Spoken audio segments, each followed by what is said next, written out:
Wow, ada projek kat Hawaii ni. Sorry. Havana Residences Penang. 2 bilik, 2 tandas, satu lagi bilik kerja. 900 square feet.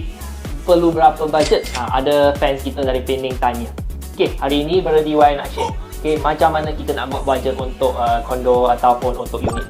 Okay, let's start. Okay, kita nampak kan dari floor plan ini ada common area lah. Common area termasuk living room dengan kita punya dining area. So lagi ada 3 bilik lah, termasuk kita 2 bilik tidur dengan 1 tempat kerja. So untuk common area biasa standard lah, ikut experience kita lebih kurang 3 hingga 4 switch lah.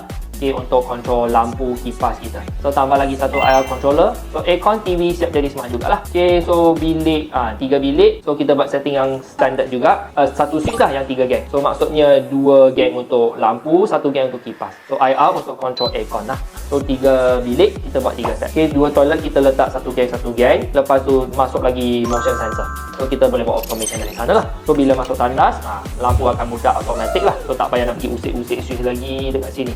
So pintu masuk kita letak lagi smart door lock ke kalau perlu. So kita boleh buat automation. Bila balik rumah waktu malam kan, tak payah nak pergi usik switch lagi lah. So masuk pintu buka aja, lampu buka automatik. So yang itu kita panggil basic smart home. Nak tahu budget untuk rumah anda, komen nama kondo atau taman anda. I share lagi ya. Tak kisah you tinggal kat Hawaii ke, Penang ke, KL ke, tak ada masalah. Berdua mesti support. Nak DIY smart home, follow lah kita.